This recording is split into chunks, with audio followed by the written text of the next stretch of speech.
order. There is an agenda in front of you. I'd ask for a motion to adopt the agenda. Councillors Cunningham and Skelton Morven.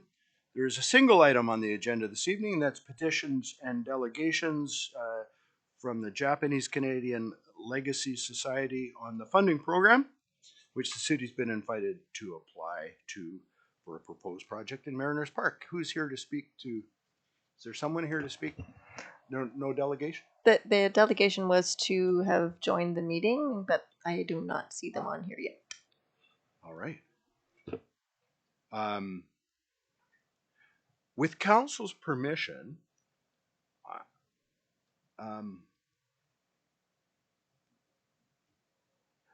with council's permission, I'll ask that we adjourn the meeting and we can reconvene if required, if they dial in. Is that acceptable? I'd entertain a motion to adjourn to the regular council meeting. Councillors Forster and Adey. All in favor? Any opposed? It is carried.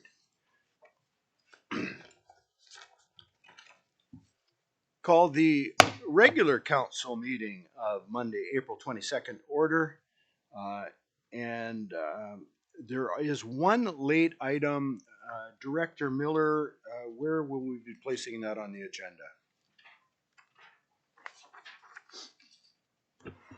Thank you, Mr. Mayor. We can place that as item 6N. 6? N as in Nancy.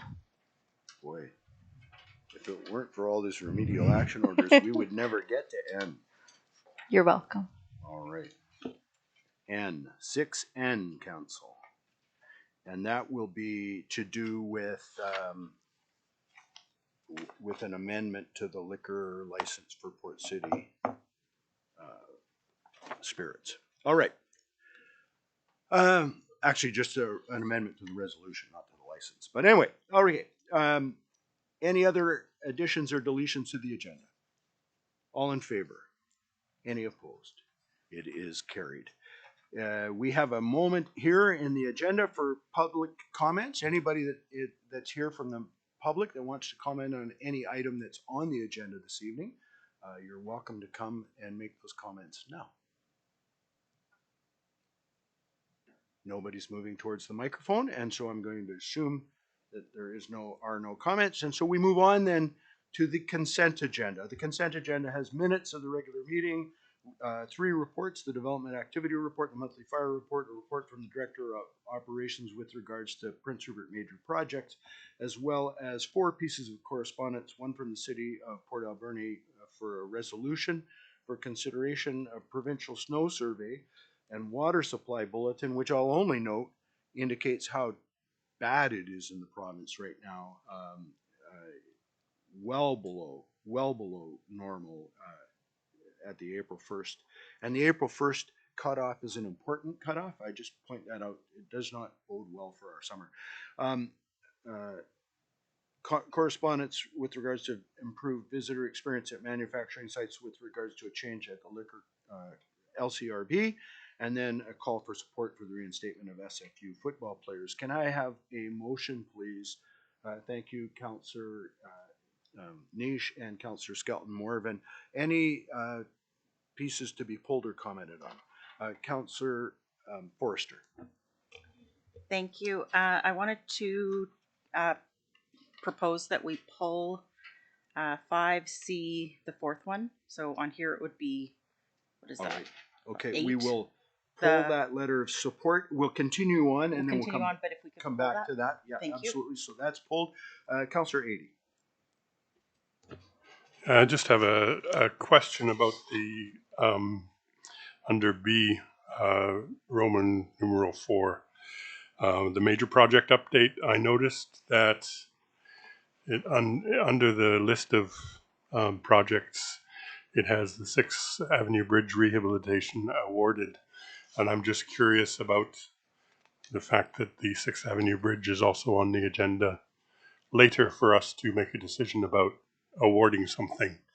So I'm just wondering if I'm misunderstanding something. In the report, Director Miller. Thank you, Mr. Mayor. Yes, my assumption is that Director Pucci did that report with the intention of actually bringing that award at the previous meeting. So we can just say that's in progress, and then your next one will hopefully show that it is completed. Councillor Cunningham. Okay, two things. On the activity report, could it be possible that if we know when the date's a rough date, when it's going to be completed, that's the one question we get. You know, we've got these projects going on and people, you know, it's going on, but Yeah. when's it going to be completed? Yeah. And the second one is the City of Port Alberni resolution for considerations about the seniors. Yes. I think that's very important. You know, like I could go on for half an hour about it. I made a bunch of notes, but basically, the way seniors are treated in the rural communities of northern BC is disgusting. You know, it's you know, right now I think it's 25% of rural BC, or 25% of the population is seniors, where in the urban areas it's only 19. And then by 2032, I believe it's going to be close to 30% of the population is going to be seniors. And yet, housing for seniors, when was the last time, other than the Cedar Village, which is a private enterprise, was senior housing built in this town, subsidized housing?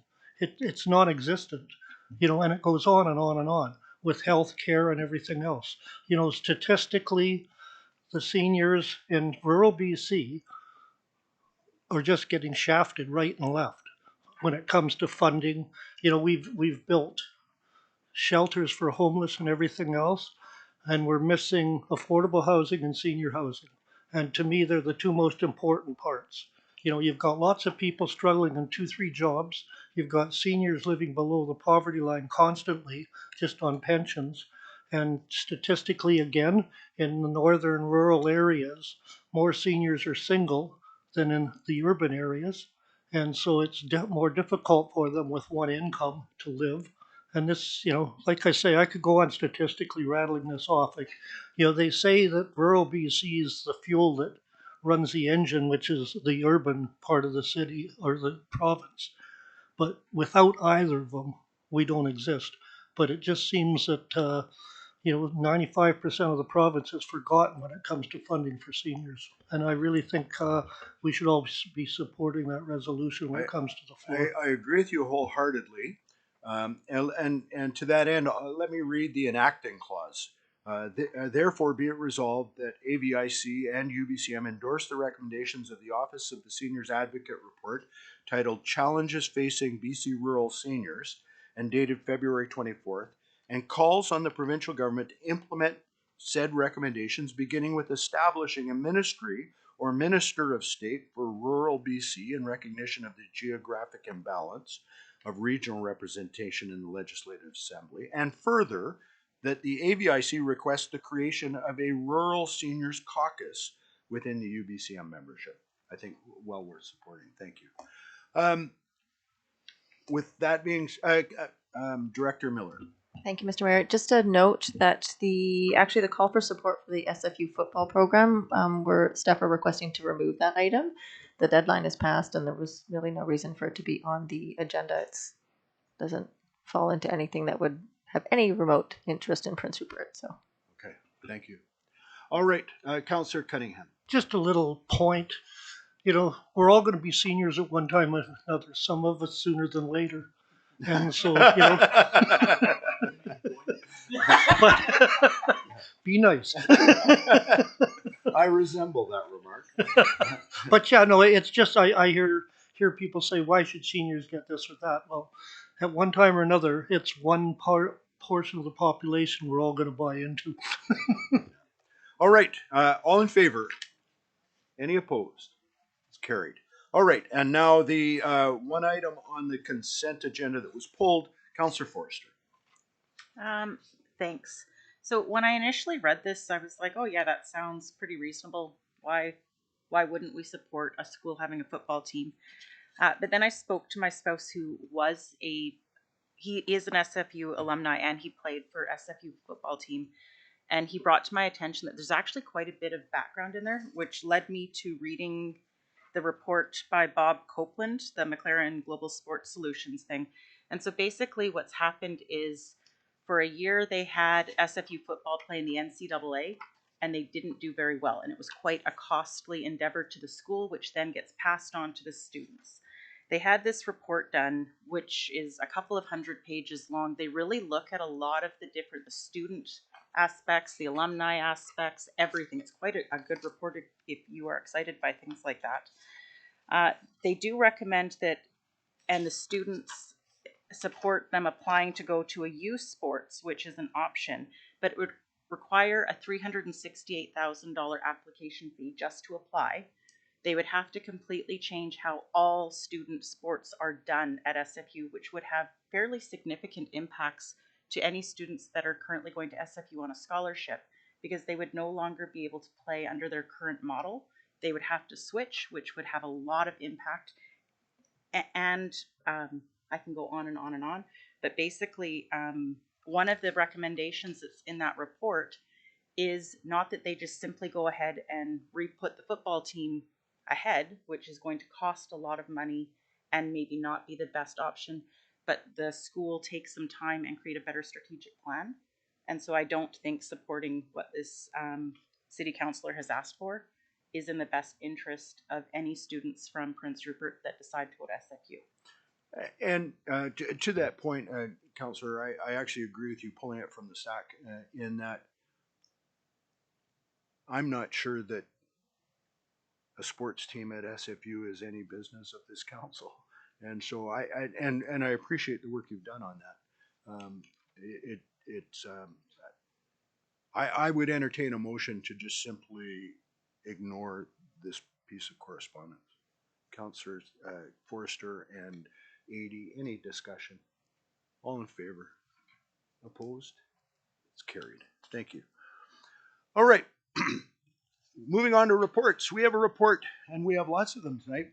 Report from the Director of Operations and Intergovernment Relations with regards to the 6th Avenue Bridge project, with a recommendation that Council direct staff to award the 6th Avenue Bridge project to SureSpan Construction Limited, and there is a report included. Can I have a motion to that effect? Councillors Niche and Cunningham, any discussion? Yes, Councillor Niche. Usually when we have these project awards go ahead, usually we're given all the information for the bidders and the prices that they bid. And I noticed on our report this time that information hasn't been provided for us. So I'm just curious as if we have that, or are we able to? Director Miller. Thank you. As Director Pucci, is not here this evening, I can certainly relay that information and have him provide it at the next meeting. I do know that all of the bidders were reviewed with the engineer on file and with Director Pucci, and this particular bidder was the lowest bidder. Okay. I mean, I can take that they're the lowest, but it's nice to see the information before we do it usually. But I know we want to see this get done, but it is nice to have that information. Well, and I note, not to parse words, but it's very specific in saying as the bidder with the lowest compliant bid. So, I mean, it's possible there was a lower bid, but not compliant. Just so we're absolutely crystal clear on the language of this report. It has been moved and seconded. Are there any further questions? All in favor? Any opposed? It is carried. We have a report from this. Sorry, Director Mr. Mayor. We are having some technical issues with the teams. We're going to, Director Pope is going to shut the teams down and open Zoom, at which point Dr. Buchan will join, as well as the presenters for Committee of the Whole. So we can continue on, and then I will undoubtedly interrupt you again. Thank you. Thank you so much. We have a report, 6B. It's a report from the city manager with regards to the city healthcare improvement strategy, with a recommendation that council approve the proposed city healthcare improvement strategy. Before we do that, though, there is a suggested amendment, and Director Miller, can you bring that amendment forward? Yes, of course. Thank you, Mr. Mayor. So this amendment, as has come about through conversations between city councillors and Northern Health, and would be as follows. The first statement would be replaced as follows. The city should request Northern Health Authority to work with the city and establish a task force to focus immediately on doctor recruitment and retention in order to resolve the emergency department doctor shortage. As this immediate goal is achieved, the mandate should be expanded to include other key medical services staff. And then in items 2 through 5, we would replace the HCC with task force. Can I have we'll have discussion, but can I have a motion to that amended? Councillor Adie, Councillor Cunningham, Councillor Adie. Yeah, I've spent the last couple of years, and I know Councillor Cunningham prior to that as well has been very involved and continues to be in what's referred to here as the HCC. It has been slow moving in the recent past, I think partly because of some of the critical issues that have kind of subsumed everything to do with the ER and what have you. But it had a clear intention, and I think that it's both my view and also the view of the hospital administrator that it should continue with its intended purpose. Having said that, the intention here of the to be called a task force is of the highest priority. So I'm in support of that, and I would share that the administration of the hospital is also in support of it,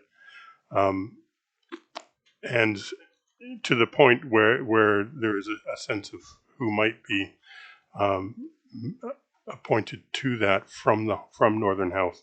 So I can share that as it evolves, but I do think that it would be insensitive, probably at best, and inappropriate to simply shift the HCC and have it do this. I think it needs to continue to exist. Okay. Any other comments? Councillor Cunningham. The HCC sort of took a rest, I guess you could say, because of COVID and everything. But it was prioritized before that recruitment and retention was one of the priorities of that committee, as well as a healthy hospital. It just never got off the ground, and I think with Councillor Edie now co-chairing it, and the direction to be taken is a different direction, I think it'll revitalize that. And I think it's important that that committee is revitalized. But I also think it's very important, and I don't want to sound like a broken record, but I've been saying for quite a while, we've got to get involved in recruitment. You know, I call it mayor power, where the mayor takes doctors around and shows them things, and get these people that are coming to the city engaged with people in the city. You know, like we've discussed different things, but to recruit doctors, every town in northern BC is recruiting them, and we're just playing catch up here right now. But I think we've got more to offer most doctors, just standing on the balcony and looking at the harbor on a sunny day, you know, and we get more and more sunny days. I love global warming. But I really think that we've got definite advantages, and with Councillor Edie, the mayor, and myself getting involved in it, I think the task force idea is a good idea too. Two separate entities possibly, but at the same time they've got to work together. Any other comments? Hearing none, all in favor? Any opposed? It is carried. I now entertain a motion to adjourn the meeting to temporarily to return to the committee of the whole, and then return back to the regular council meeting. Councillor Forrester, Councillor Adie. Any discussion? All in favor? Any opposed? It is carried. I will now reconvene the committee of the whole, and the timing is actually quite good because the next item up is what we were going to be considered. Begin by apologizing for all of the challenges that we've had with technology this evening, and welcome our guests to present on behalf of the Japanese Canadian Legacy Society. Can you hear us? All right. Can you may take it away. Hang on just a second. We need some sound adjustment on our end.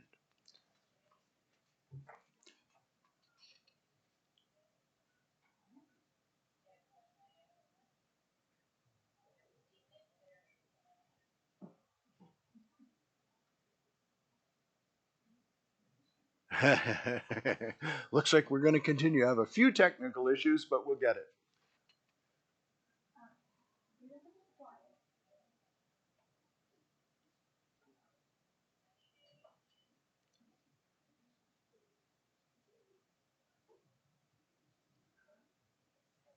We want to make sure we get this right. We want to hear you.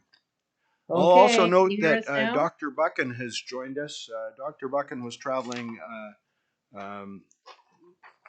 has traveled for an energy conference. We're hoping to get some tenants for Watson Island, which will help the city out immensely. And how is that? Is that better? Oh, there we are. How is that? Yes, we can hear you now. Okay, thank you very much. You want us to take it away? Yes, please. Okay, thank you. And thank you, Rob Buchan, your worship, over there in Prince Rupert, and the honorable members of the chamber this evening. I'm calling, or we're calling in here from Burnaby, British Columbia. Next to me is Linda Kawamoto Reed, 16-year veteran archivist, formerly with the Nikkei National Museum in Burnaby, and now with us here on Japanese Canadian Legacies. I'm the CEO, Suzanne Tabata. We both are descendants of families originally uprooted, displaced, dispossessed and displaced from their coastal homes in BC. As you're aware, maybe on a briefing note that you've received from others, I'm not sure, the Japanese Canadian community was 22,000 strong. And by the mid-20th century, they had built businesses and invested in community and families all up and down the coast. One area of importance to the community, primarily because of the fishing industries and related industries, was of course the Prince Rupert area in the aggregate.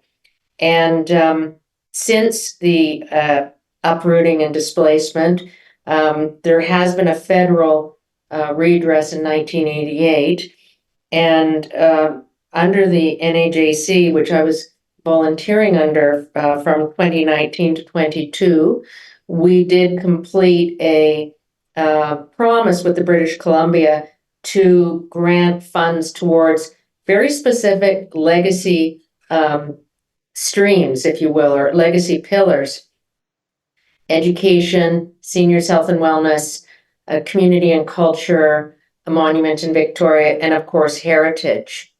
And under heritage, we had set aside very specifically a $10 million fund, which would divvied up and awarded to in grants to projects in different communities of significant heritage value to our community, and hopefully to the communities in which they sit in. And Linda, back in the fall, visited the Rupert area with Lane McGarity, who's working in he's working in an assessment capacity right now with the applications that have come through. And they did a deep research and discovery.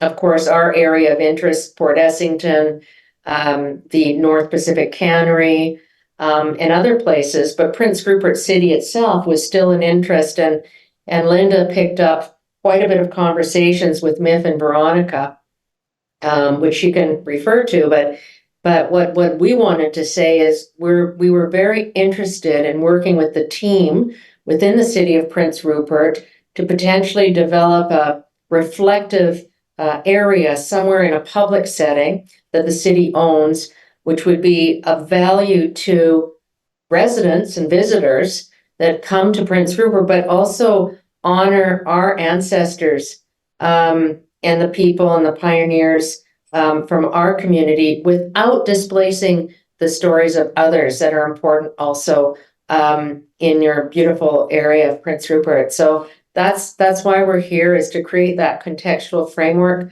The political piece of this is that we did do a promise with John Horgan and with David Eby as the premier. We finished up just the last few weeks ago on the balance of payment, and we've got the monument project firmly contracted. So we're moving forward with everything. And here with the Prince Rupert Heritage Site, we're hoping it becomes one of 29 sites we're working with directly. So I want to give Linda a little bit of time here, because she's made it her life and passion to be very interested in the heritage of the Japanese Canadian community and really takes it to heart in the work that she does. So I'd like to pass this to Linda. Okay, I hope you can hear me. I have a much softer voice than Suzanne. Sorry. But yeah, so when we came up in November, we met with the North Pacific people, specifically Mona Izumi. And through the conversations with her, who also is a very passionate descendant of, what we've been talking about, and she's living out her dream with North Pacific Cannery.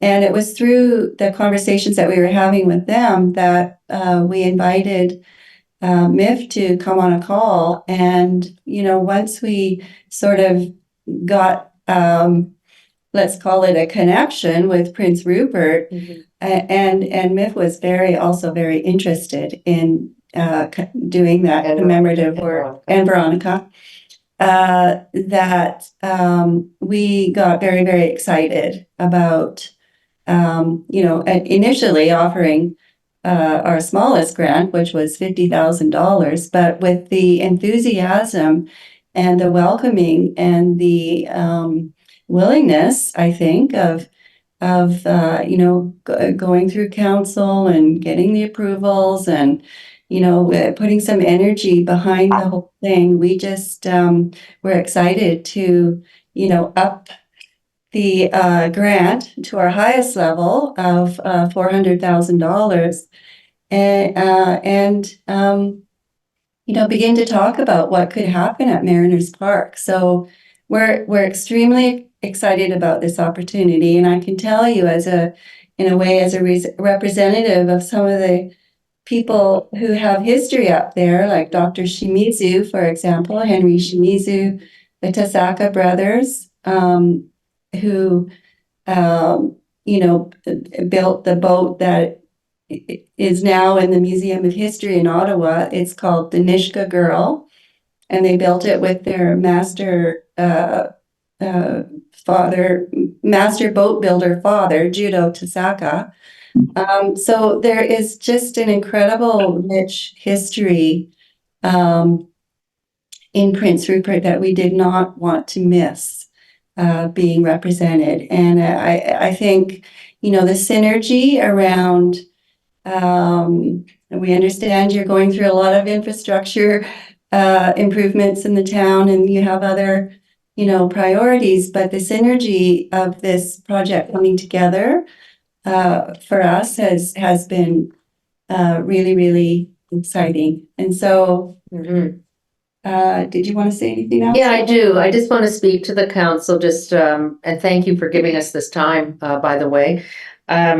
What we do need to be very careful of right now is that we can keep things moving on time. And we want to make sure that we can get our proposal in a timely fashion, because this conversation is actually happening quite a bit later than our other heritage sites. We've already got projects that have signed their master agreements and have received their deposit of the first 50%. So things are really, really well developed in other areas. We want to keep our slate moving, as a clump down a timeline together. But because the conversation with Prince Rupert happened rather later, with the city, we did give a bit of an extension for getting the proposal into us.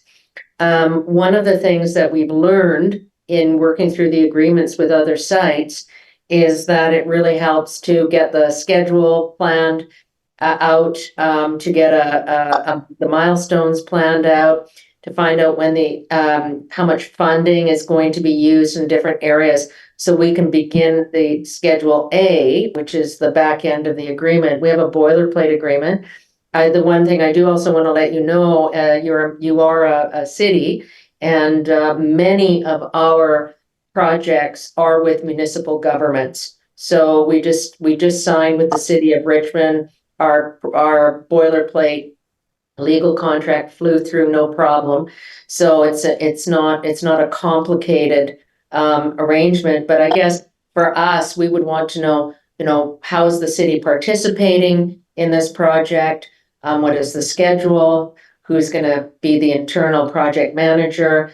And these other factors, which I'm hoping you'll be able to discuss between yourselves after Linda and I leave, or at some point very soon, because we need to get that proposal into us and some sense of what this is going to look like. And just to be clear and transparent, we do have an assessment team.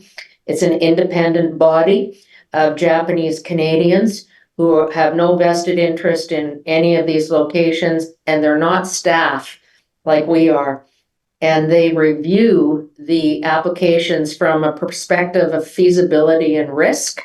They come from experience working with different governments, but also experience in construction, leasing, architecture, engineering, accounting, banking, and finance. So they can read all the aspects of documentation and really move it critically forward. But that piece also takes a little bit of time, because notwithstanding all of the projects that have come into us are subject to some kind of review with some extra document or information that needs to come through. So this is what we wanted to say. And the final thing I think that both Linda and I were both very, I would say, in tandem with, is that in doing the work, we consider work together and working with the community, and we would not want to upset or displace other community members who have history or interest in its space and the place which this particular work would be done, with this heritage site. So we want to be very cognizant of not displacing folks, and also hoping that this type of work, reflecting on historic wrongs, is something that can also be embodied and embraced, collectively as well. So thank you. Thank you very much. Thank you. I have some comments, but I'll allow council, any member of council got a question or comment. Okay, you're gonna have to speak up. We can hear you, but let's hear. All right. Councillor Cunningham. I think it's a fantastic idea. The Japanese community in Prince Rupert was very large at one time, and very integrated in the region with First Nations and everything else. And that's something that's been lost in the years. And a lot of people don't even know.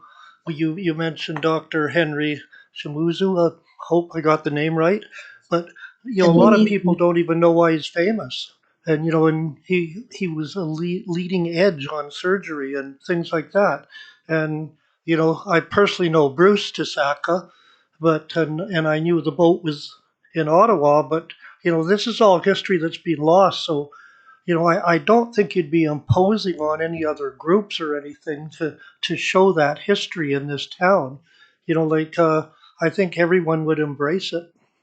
That's fantastic. I think what we were talking about was Great to do it. Huh? The wall coming down, the memorial project wall, the plaques. Yeah. Yep. No, Dr. Buchan. Thank you, Your Worship. Let me start by saying that staff have enjoyed working on this partnership and are very excited about the project.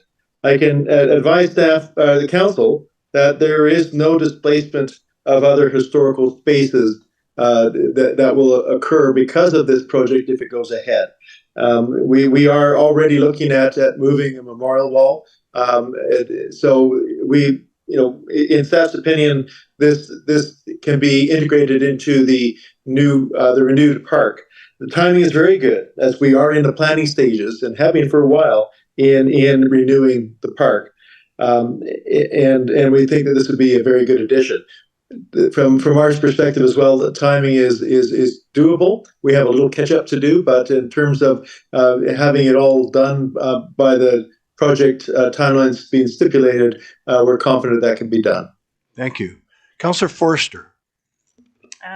Thank you. Dr. Buchan answered some of my questions, but created a new one because I was similar to Councillor Cunningham. Think this is a great idea, fully on board. I did have a question about not wanting to displace, if that was in reference to the memorial wall. Dr. Buchan has shared that the plan is to move that wall anyway. However, if I'm looking at the actual resolution is that if there's no funding. So I'm assuming from the comments there is funding to move the memorial wall, so that's not an issue. Dr. Buchan, it's actually, we can get into this too a little more when we deal with the actual resolution. But go ahead, Dr. Buchan. Your Worship, looking forward into next year's budget, we're confident, especially with RBA, that we'll be able to free up enough funds, which RBA is a suitable source of funds to be able to undertake this renewal work. Thank you. Councillor Adey. I was just going to make the point that we are still in committee of the whole. Yeah. And I think questions may be appropriate, but any kind of deliberation needs to wait until we get to it on the agenda. Thank you. Any other comments from council? I do want to comment as well. Listen, this is really important, and I very much appreciate the opportunity that you're presenting to the city. I worked for 5 years at North Pacific introducing visitors to the story of the North Coast. And a very significant piece of the story of the North Coast is the presence of the Japanese and then the disappearance from the coast of the Japanese. If you'll allow me, I'll tell you a particular story that struck me that was told to me when I was there. And I actually had people who had been taken away as young children come and listen to and then add to my understanding of the story, and it was incredibly moving. But there was a story of a factual story of a young man who was in his formative years when the internment took place. And there was a young Japanese man that had a Gene Autry guitar. They were available from the Eaton's catalog, and they had a signature of Gene Autry inside the guitar. And for those that don't know, Gene Autry was a television Hollywood cowboy. And this Japanese young man would play the guitar and entertain people and was a hero to this young Carl Olofsson, young Carl Olofsson.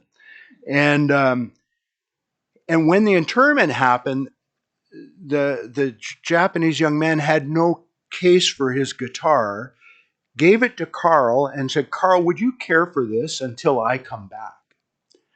And Carl cared for that guitar for 65 years because that Japanese fellow never came back. And years later, when Carl couldn't fish a season because He had a hip replacement. He packed up his car, put the guitar in the trunk, and along with a bunch of other things, and headed back east to Toronto, where the young man had now passed away, but the widow was still alive, and Carl returned that guitar to the widow, and I just thought, like, what a story. The point of it all is that that story in the history of Canada in Prince Rupert is actually only told by the absence of everything. There are no monuments. There is no, and so I just think it's incredibly important that whether through this project or through another project, hopefully through this project, that story be told forever in this place. And I want to thank you for that. Was that Mayor Pond speaking? Yes. Well, Bruce DeSaca gave me instructions to get in touch with you and have a conversation. So I'm really glad that we did. Thanks a lot. That was a great. That was story. beautiful. Thank you very much. Councillor Skelton Morvan. I just wanted to note that I'm in favor of this as well. I know that there isn't a formal motion at this point, but I immediately think back to the story of the Japanese cherry trees that were donated to Prince Rupert, and that because there was no monument or real historic piece to kind of tell that story, a lot of folks didn't realize the significance, despite the hardships that Shitaro Shimizu went through with his family and the internment camps and being taken away and not being able to see it through, but still, in spite of that, being able to donate to both the city of Prince Rupert and the city of Edmonton.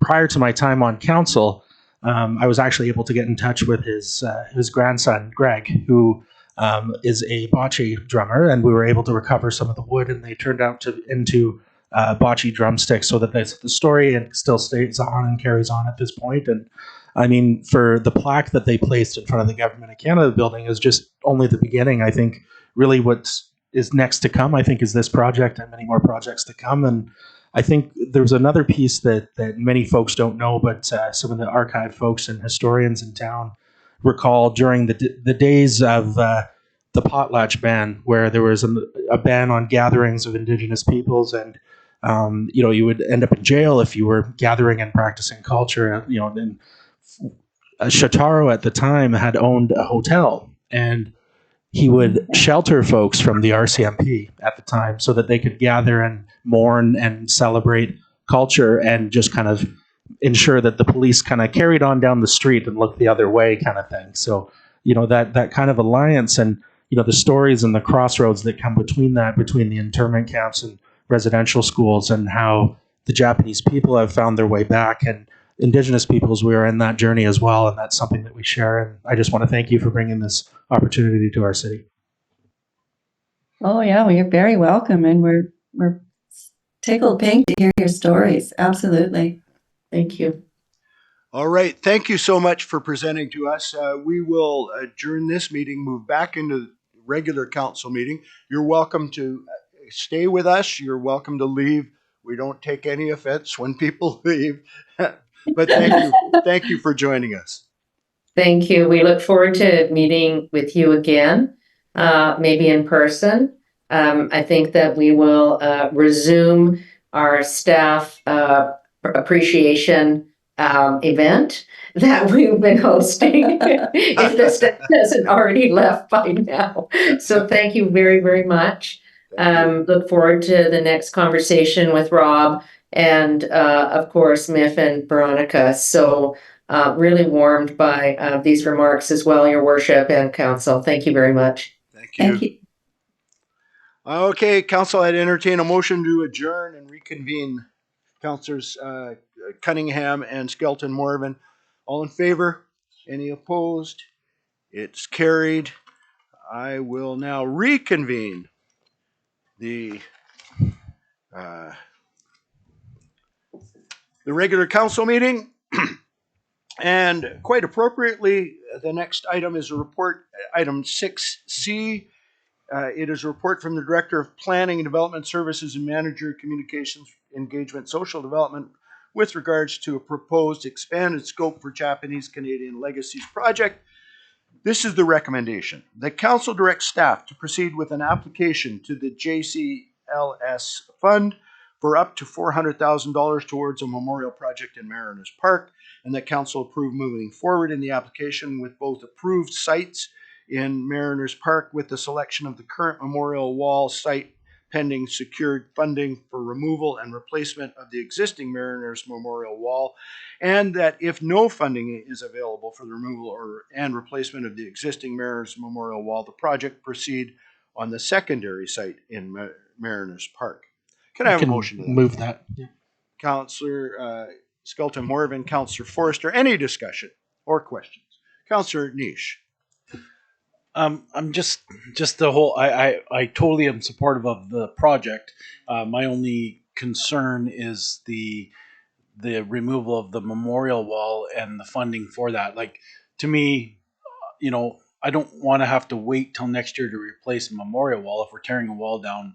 That memorial wall is there to support people that have got their names on there, and it's a place that people go to and probably sit with their relatives and do what they need to do. So I'm more in favor of can we not just go ahead with the second option instead of trying to figure out if we have to replace the memorial wall, and can we not just put it back where it was and move this project to the second site, because obviously the second site is still good, and I just don't want to see angry people upset because we've tore this wall down. Oh yeah, we're going to replace it next year when we get the money, maybe, right? And I just think that we'd be better off to just go with option 2 here, and let's move forward with the Japanese on the second site and not worry about tearing the memorial wall down, and let's leave it where it is right now. And if we replace that, if we can do that, then we replace it. But if not, it's not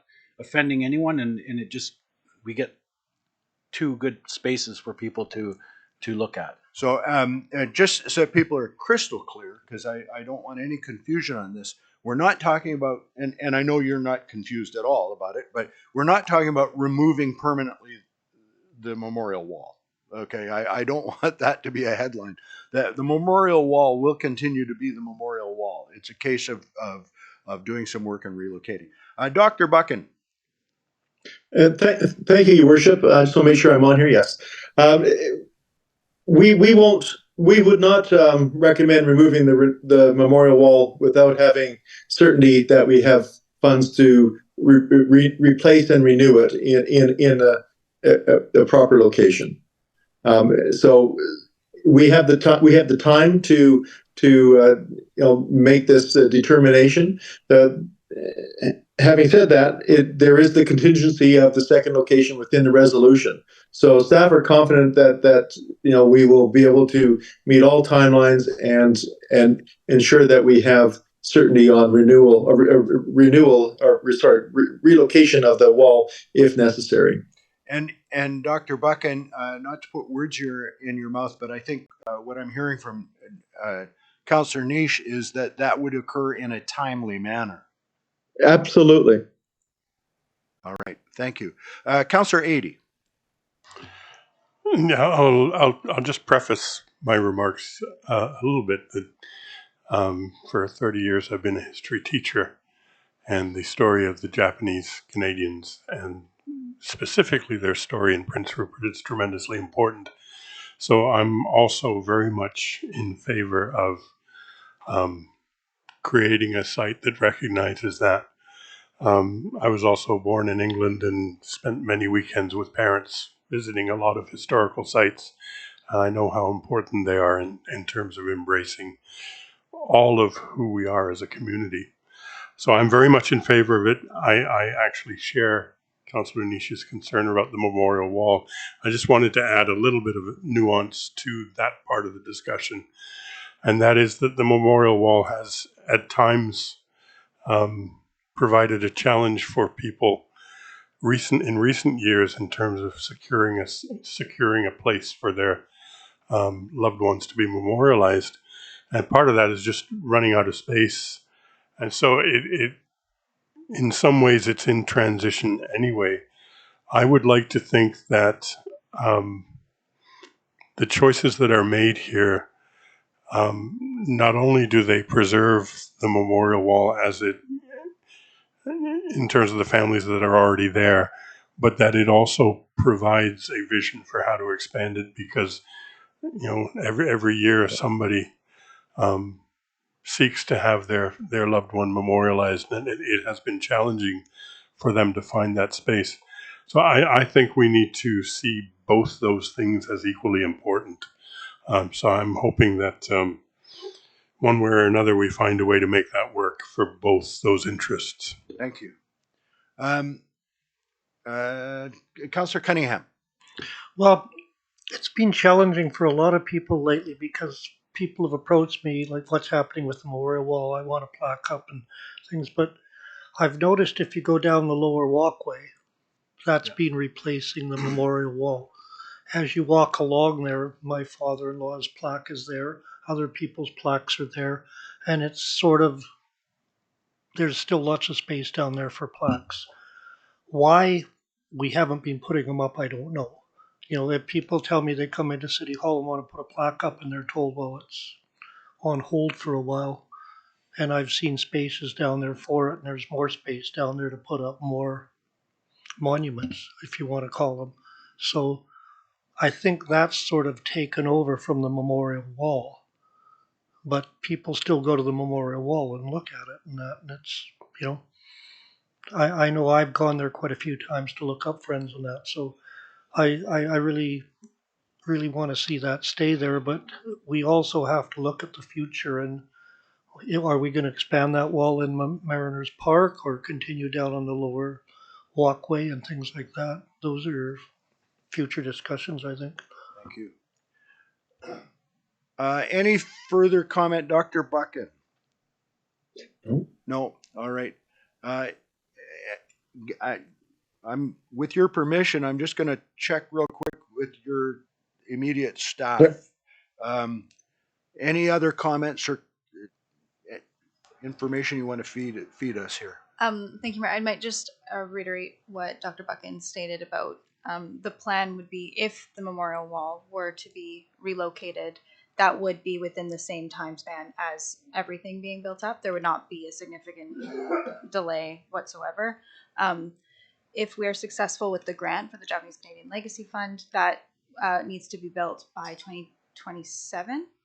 So we do have a lot of time to both think about memorial planning, relocation of the wall, and building of that if it makes sense for that to go in that location. Excellent. Thank you. Councillor Adey.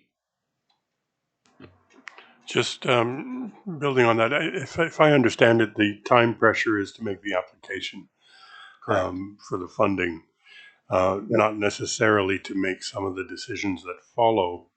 Correct. With respect to how to use that funding, which location to choose, and so on. So I'm in favor of honoring that request in the sense of the urgency around the funding. But I'm also, and just to reiterate, I'm also in favor of having a fulsome discussion about the implications with regard to the memorial wall and the choice of location once the funding's in place. Perfect. Councillor Forster. So I'm on the same vein as Councillor Adey and Councillor Niche.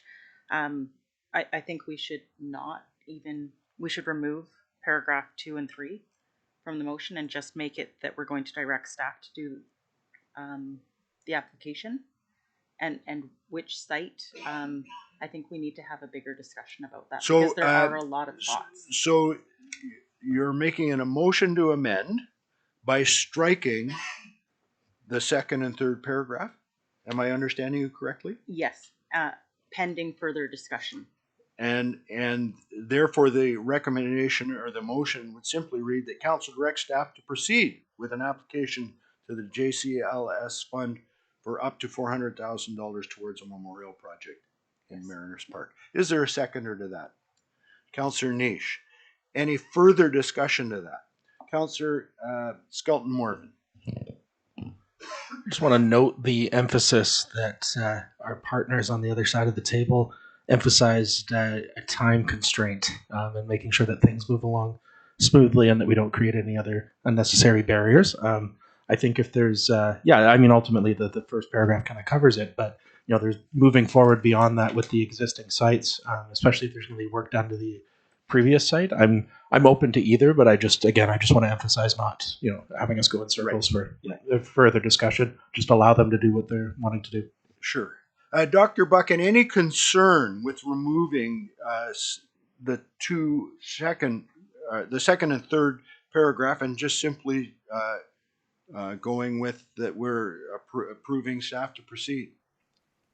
Thank you, Your Worship. I don't think so. I think that the amendment, and I'm interpreting this, but I think that the amendment communicates a desire that council wants to have a discussion on the park and the wall in particular before things are finalized, and that message is for the community. We will, be proceeding largely as contemplated with the resolutions because we need to. But the resolution would make it clear that there is no council decision on location until we go through that process, which was intended. Thank you. All right. Councillor Cunningham.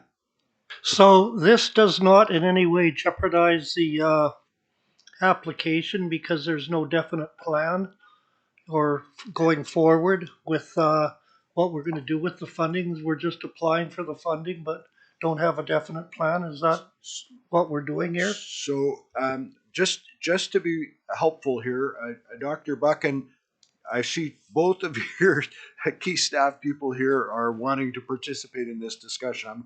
I'm going to go. Thank you, Your Worship. I was actually wanting to defer this to Director Pope. Director Pope. Thank you, Mr. Mayor. I'm going to actually defer it to Manager Stewart. All right, Manager Stewart.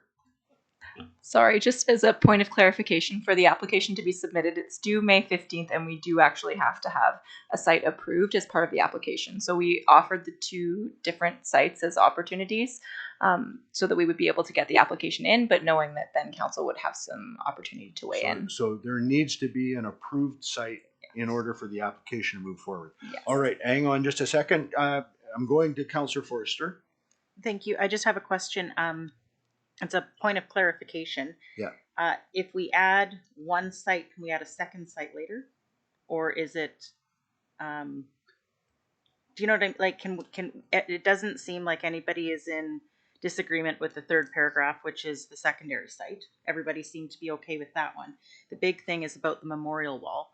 So would we be able to do the second site in the application, and then should we decide to and add, then make a change? are we allowed to add one later? Okay. I'm going to get an answer to that. Actually, I'm going to give staff a moment to contemplate. Oh, Dr. Buchan, go ahead. Yeah, thank you, Your Worship. With the information that Manager Stewart has just given us, I would urge council to consider going back to the original three motions, with a fourth one that says, and that a decision between the two not be decided, not be determined until there has been a fulsome discussion, and if that then communicates council's desire on both of those. I think the reason for having the two options is that we think that we can solve the current constraints and renewal needs with the memorial wall as it currently sits, and have a better product at the end of the day. So I think that the staff are trying to come up with the best solution by having that, but having a backup location in case we do run into a problem. Timing is not an issue. Dr. Buchan, I think as usual, you've divided the baby well. So can I ask the mover of the amendment to revise your amendment as a friendly amendment, that a fourth sentence be included as described by Dr. Buchan? Director Miller, have you captured that? Director Miller has it captured. The seconder, that's okay with you? All right. So we have an amendment on the floor to be discussed and voted on. Any further discussion? All in favor of the amendment? Any opposed? We're back to the main motion. Is there any further discussion on the main motion? All in favor? Any opposed? It is carried. Thank you very much. All right, we have a report from the planner, item 6D, with regards to a development variance permit. With a recommendation that council proceed with final approval for development variance permit DVP 2401 PID 031 690 823 located at 2051 Seal Cove Circle. I'd ask Director Miller, have there been any comments from the public? Thank you, Mr. Mayor. We have received one comment in favor of the proposal. Thank you very much. Can I have a motion to that effect? Councilors Forrester and Adie, any discussion? All in favor? Any opposed? It is carried. We have a report from the Chief Financial Officer with regards to the Hall Society, the ILWU Local 505 Revitalization Tax Exemption Agreement, with a recommendation that council authorize a municipal property tax exemption for 10 years for Hall Society ILW 505 and direct staff to enter into a downtown core area revitalization tax exemption agreement. Can I have a motion to that effect? Councilors Cunningham and Niche, any discussion? All in favor? Oh, sorry. Mr. Mayor, I have a question. Oh, thank you. And I meant to note that Councillor Gurvinder Randhawa has joined us when we got all the technical issues. Go ahead, Councillor. Yeah, this building is a great asset to our downtown core. So my question is like, with the old building, how much we were getting the tax, and if this tax exemption is for the everything or just like for the new addition? All right, those are great questions. Dr. Buchan, I'm going to turn to your Chief Financial Officer with your permission. Thank you.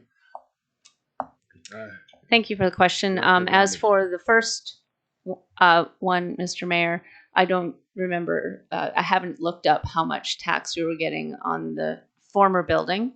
However, I would mention that the change has already been incorporated into the budget because that site has been vacant for a little while, for at least one tax year. So we would have been, already absorbed the change. We will still get taxes on the land because it is still in the ILW, in the locals' hands. It would be the taxes on the improvements that the city would not collect for 5 years. It would be fully exempt for 5 years. And then it ladders up from year 6 through year 10. And then full taxation would be received by the city in year 11. Excellent. Councillor Skelton Morvan. Yeah, I think it's important for us to continue to set that precedent every time we have a building that is either going up or being renovated. I mean, for this to happen, I mean, we want to continue to pass these whenever we can. So I'm in full support. Councillor Niche. So, I mean, obviously we put this in place to encourage people to either renovate or build new. My only question would be, I guess, in response to Ms. Bauman's comments. So because the building was torn down and it's empty, that means we'd only be collecting taxes on the land portion of it. Is that correct? I would assume that's correct, Director Bauman. Yes, that's the nature of a brand new building that would be qualify under the bylaw and being fully exempt. Yes. Because my thoughts were that if when we did this that say their taxes were $1,000 a year for their building previous, well, they would be paying that $1,000 still, not based like if everyone just knocked everything down, then then you're only collecting the land tax, which is a lot less. So that would be my only thing that I didn't think that would be our intention when we did this. It was more based on it was they would still be paying the same tax that they were paying previously, not knocking it down first and then paying the land tax, and then because obviously it's going to be a time between any time that someone's going to build something new. They're going to be knocking something down. It's going to take time. So that means you're basically eroding the tax completely. I mean, I obviously support the intention of why we made this, and that was to encourage growth. But I wasn't under the assumption that it was going to be, well, if you knock the building down, now you're only paying land tax. I was more under the understanding that it was going to be, you'd be paying the same taxes you were paying before. So if they were paying $1,000 a year for their building, well, then now they'd be paying $1,000 a year still for their new building.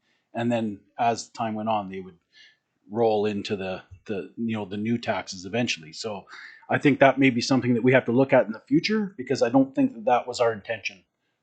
Director Bombin. Thank you. It really comes down to timing. So in July of the previous year, is the whatever is standing on a piece of property is valued for taxation in the following year. So if the building is knocked down before BC assessment comes, then there is no taxes for the following year, and we automatically absorb the fact that there is non-market change, which is negative. If they were to knock down the building after BC assessment goes by, and then start to build by July of the following year, then the non-market change that you're referring to would exactly happen. We would only have non-market change. There would be an exemption on only the non-market change in between those July to July. So because this one was taken down before July of last year, we have already absorbed in this budget the negative non-market change. And it's worth pointing out that in this particular case, the value of that building was probably nothing, right? So I don't think we've lost much in this case, but Councillor Niche raises an interesting point. All right, but we're dealing with this one in particular. Any further discussions on this one? All in favor? Oh, was there a comment? No, it's okay. Oh, thank you for pointing that out. You're right. I appreciate that. All in favor? Any opposed? It is carried. We move on to item number 6F, report from the Director of Corporate Legislative Service. So I got a lot of reading to do tonight. These are very lengthy, but I think it's important that they're actually read out. So, Council, with your permission, I will read the recommendation. The Council directs staff to proceed with a remedial action order under Section 74 of the Community Charter, whereby the City of Prince Rupert will proceed with the cleanup of the property located at 333 3rd Avenue West, to be further described as the property, with costs of removal placed on the property taxes for the said property. And that Council directs staff to provide notice to the property owner in accordance with Section 77 of the Community Charter. And that Council agree that reconsideration of these orders may be made in writing within 14 days of the notice provided under Section 77 of the Community Charter. And that if no reconsideration notices are received within 14 days of the notice provided, staff are directed to proceed with the remedial action orders immediately as requested. Can I have a motion to that effect? Councillors Cunningham and Niche, is there any further discussion? Councillor Niche. Just to make sure, you didn't actually read out the legal description on that. So I don't know if that might be an important thing that we do. No? Like you missed the line where it says legally known as Lot 26, Block 34, Section 1, District Lot 251. Like you didn't read that one line. So I just want to make sure that Director Miller wants to say. Sorry, from the agenda. Yeah, I'm actually reading the recommendation. Director Miller. Thank you, Mr. Mayor. It's not really necessary that you would read out the legal description, as long as once the notices are sent out, I do a title search and we send it based on the legal description at that time, then that would be sufficient. But thank you. Appreciate that. Councillor Adey. I'll just ask for a point of clarity. This is a request that the property be cleaned up, I understand. So I'm not sure what the reasons would be for the reference to the costs of removal, since this isn't a removal order. I'm just looking for clarity on whether that's to do with the legalities of posting these notices. So at the end of the first paragraph under recommendation, with the cost of removal placed on the property taxes for the said property. Would you prefer, Director Miller, that read cleanup? Thank you, Mr. Mayor. It could be either. The removal was in reference to any refuse, garbage, that sort of stuff, but we can absolutely change it to cleanup. It's one and the same. Councillor Adie. A removal of garbage and so on is the clarity that I was looking for. Thanks. Okay. But there could be additional costs. Painting, whatever. Okay. All right. All in favor? Any opposed? It is carried. Oh. Sorry. Sorry, Mr. Mayor, I wasn't sure if Councillor Randawa had a comment or if his I think screen... we were just moving. Councillor Randawa, you didn't have a comment? No, just about, I'm in favor of the motion. Okay, thank you. Appreciate it. Thank you. Report from the Director, Corporate Legislative Services. Item number G. Excuse me, I've got to get a drink of water if I'm going to keep doing this. All right.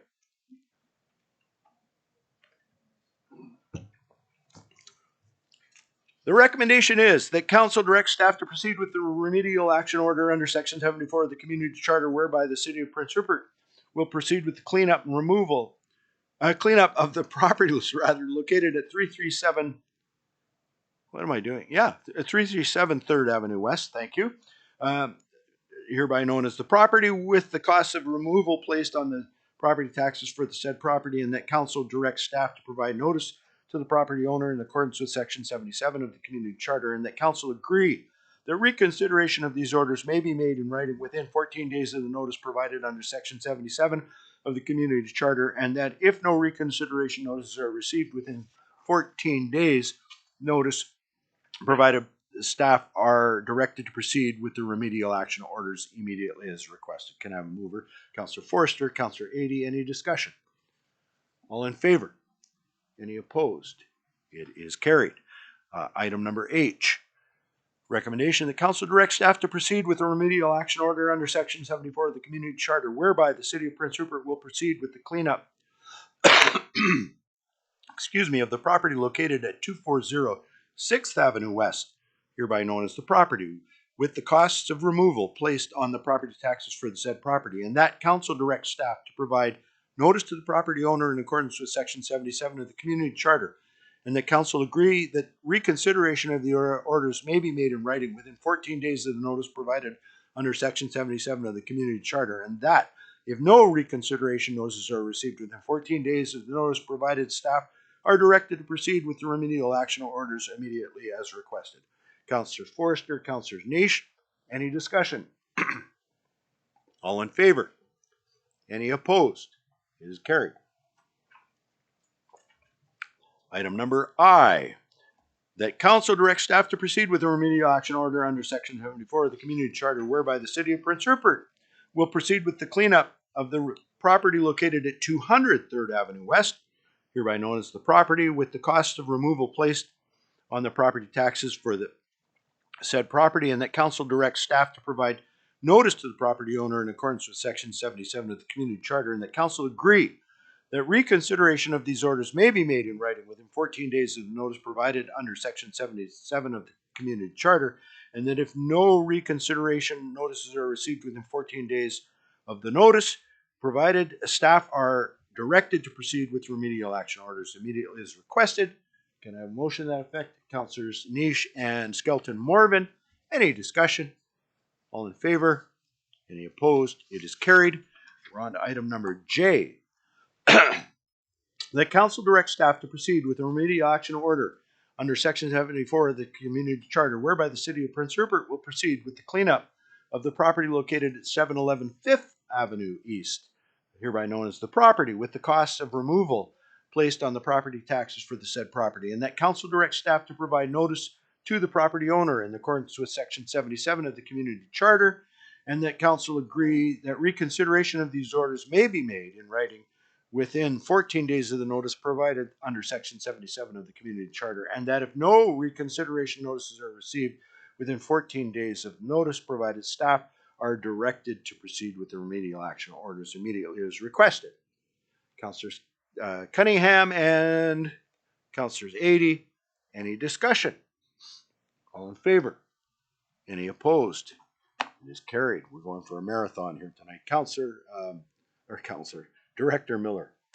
Thank you, Mr. Mayor. Just before you read out the next remedial action order, I just wanted to note that in the RTC for this next one, it should also read that there's a lot 8. So there's actually 3 lots, not 2. So just it will include lot 8, which is the PID 014-631-075. All right. I will go directly to the RTC. Thank you. The recommendation is that council directs staff to proceed with the remedial action order under section 74 of the community charter, whereby the city of Prince Rupert will proceed with cleanup of the property located at 728 Lot Biniere Street. I can never say that right. Legally known as the south half of Lot 6 and 7, Block 24, Section 5, District Lot 251, Range 5, Coast District Plan 923, PID 012-788-866 and 012-788-708, hereby known as the property, with the cost of removal placed on the property taxes for the said property, and the council directs staff to provide notice to the property owner in accordance with section 77 of the community charter, and the council agree that the reconsideration of these orders may be made in writing within 14 days of the notice provided under section 77 of the community charter, and that if no reconsideration notices are received within 14 days of the notice provided, staff are directed to proceed with the remedial action order immediately as requested. Councilors Niche, Councilors Cunningham, any discussion? All in favor? Any opposed? It is carried. Holy cow. All right. Drink of water. All right. We have a report from the Director of Corporate and Legislative Services. The council directs staff to proceed with the remedial action order under section 74 of the community charter, whereby the city of Prince Rupert will proceed with the cleanup of the property located at 1040 2nd Avenue West, hereby known as the property, with the cost of removal placed on the property tax for the said property. The council directs staff to provide notice to the property owner in accordance with section 77 of the community charter, and that council agree with that reconsideration of these orders may be made in writing within 14 days of the notice provided under section 77 of the community charter, and that if no reconsideration notice are received within 14 days of the notice provided, staff are directed to proceed with the remedial action orders immediately as requested. Councilors Cunningham, Councilors Niche, any discussion? All in favor? Councilor 80. Maybe this exists in the previous ones and I just noticed it here, but it does say here that the letter was sent by registered mail on March 20th, but the letter was returned to the city as undeliverable. So can I assume from that that whoever owns this property has not yet learned of this step? Dr. Buck, and I'll go to Director Miller. Thank you, Mr. Mayor. So the letter referred to in the RTC is a courtesy letter. The city's under no obligation to further advise until such time as a remedial action order takes place. Once that remedial action order is passed by council, then we are legislated to follow certain processes. We'll yet again attempt to registered mail. If it's returned, we will do some further investigation, and if we need to apply to the court for substitute service, place an ad in the newspaper and then proceed. So the letters that are sent initially prior to this are just courtesy letters. Councilor 80.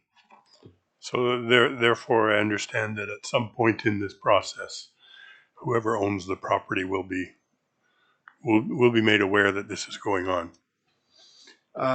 Director Miller, you need to be really clear on this. Thank you, Mr. Mayor. So in accordance with the community charter, we will make every effort to notify the property owner, which includes registered mail sent to the registered owner listed on title for the property. We can also do any other service for an address that I, as the corporate officer, would be made aware of. So whether it's an email address or by going to the court and applying for substitute service. If after all of that is done and we still have heard nothing, we then legally make the assumption that the owner is aware and we proceed. Any other questions or comments? All in favor? Any opposed? It is carried. And finally, item number M. Recommendation that council direct staff to proceed with a remedial action order under section 74 of the community charter, whereby the city of Prince Rupert will proceed with cleanup of the property located at 1614 Sloan Avenue, legally known as Lot 94, District Lot 1992, Range 5, Coastal District Plan 5478, PID 010453989, hereby known as the property, with the costs of removal placed on the property taxes for said property, and that council directs staff to provide notice to the property owners in accordance with section 77 of the community charter, and that council agree with the reconsideration of these orders may be made in writing within 14 days of the notice provided under section 77 of the community charter, and that if no reconsideration notices are received within 14 days of the notice provided, staff are directed to proceed with the remedial action orders immediately as requested. Councilors Forster and Adie, any discussion? Councilor Adie. So, again, in the interests of clarity and perhaps for the interest of the public in understanding how this might work, I'm looking at those photographs, and it would seem to me that the holes in the roof, depending on how long they've been there, might lead to a different conclusion as to what needs to happen with this property. So I'm just wondering what that process might look like if we discovered that a cleanup is perhaps not realistic.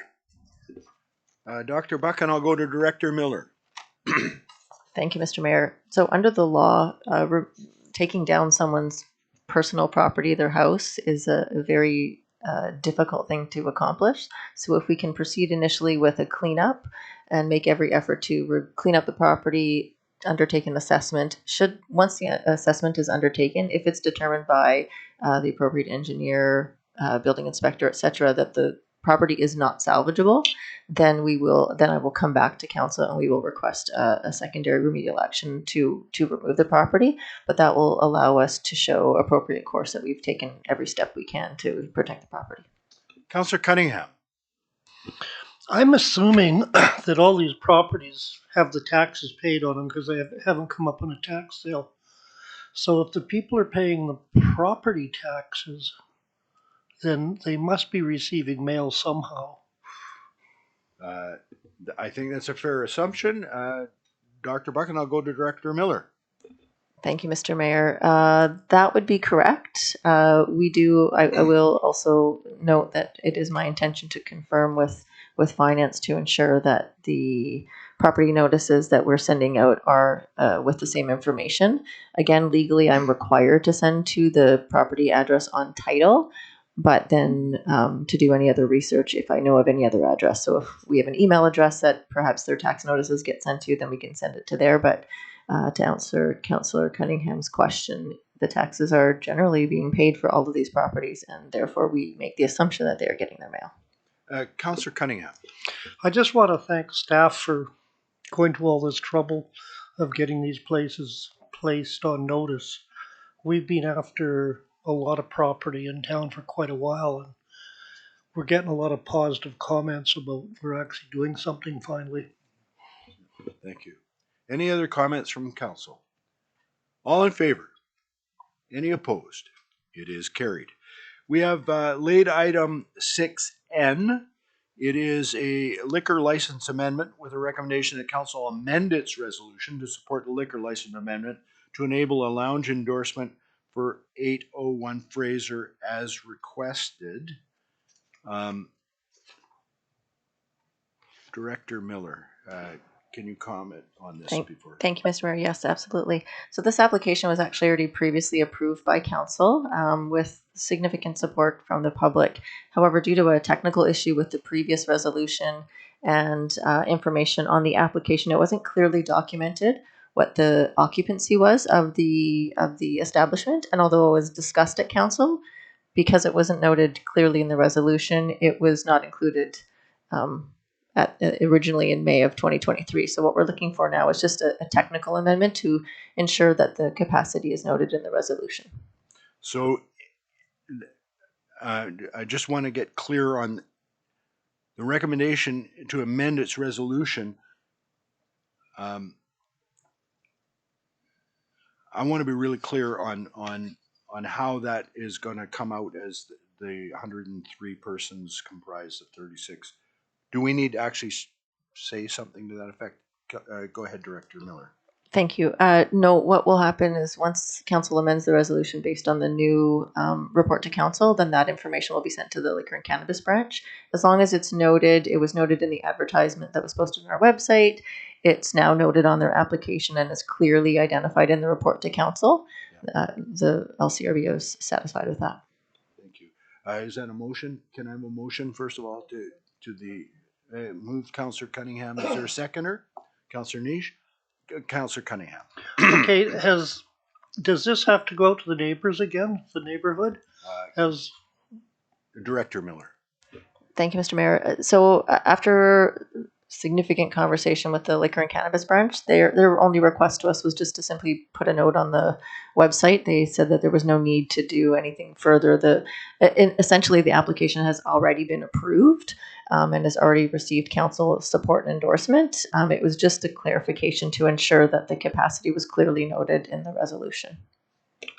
so it's quite a jump up from what we originally thought it was at 36, I believe.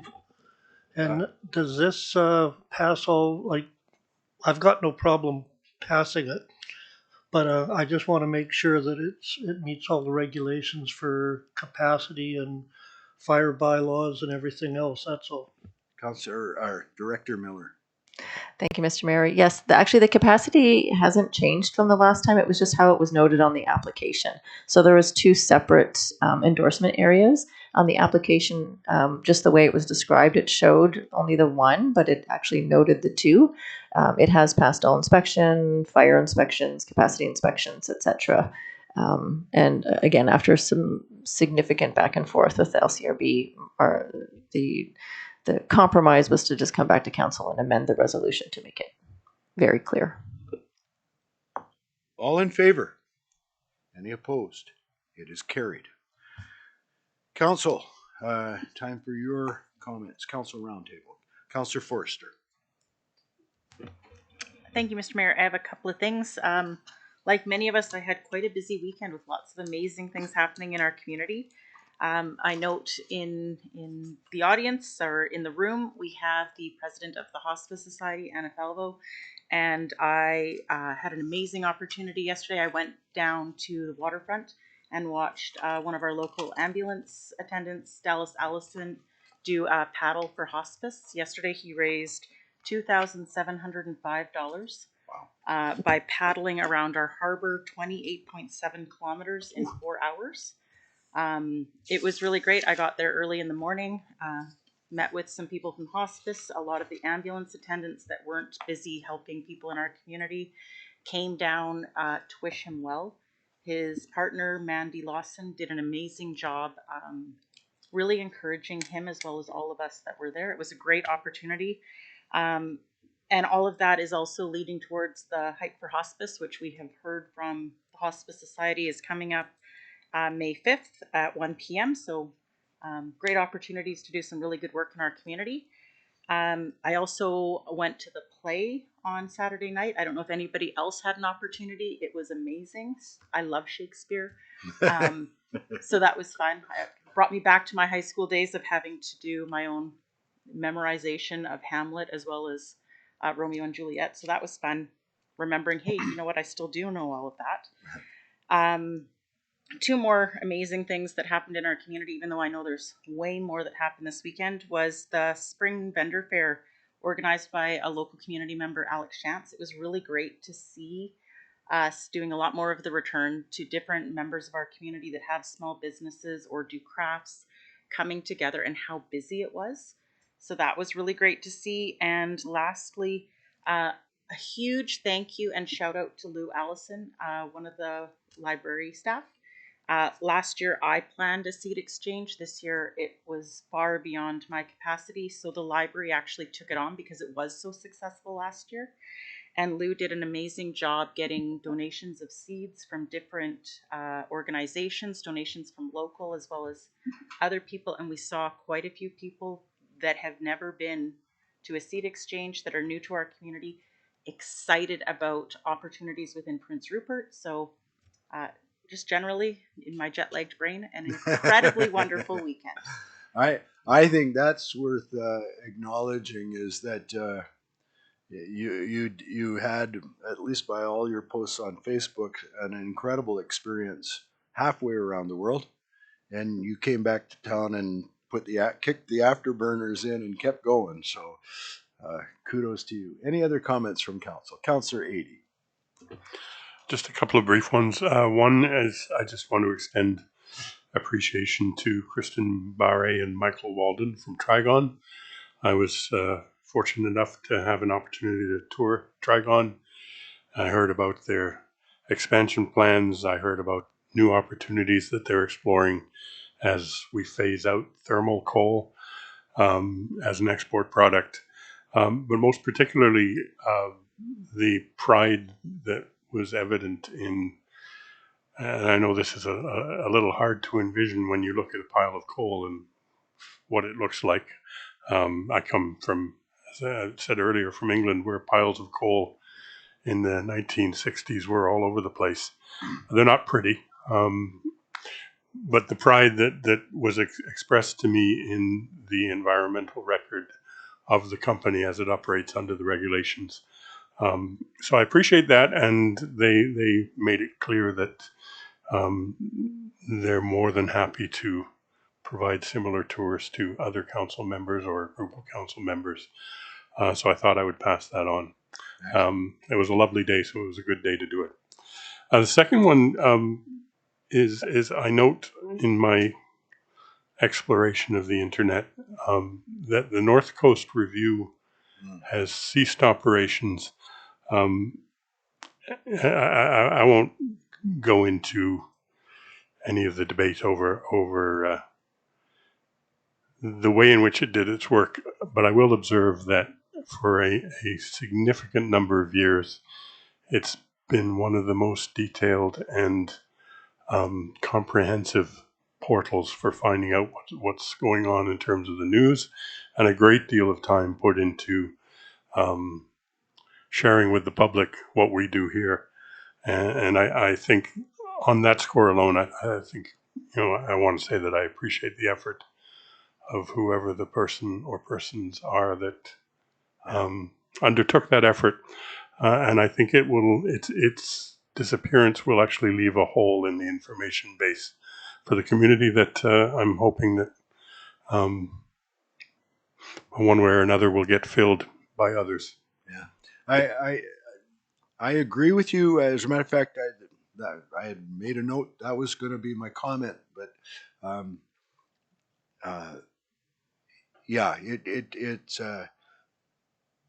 they performed an incredible service for the community for many years, and it was always a mystery to me why it was never monetized. Why wasn't there advertising, and why wasn't because clearly somebody put a lot of work.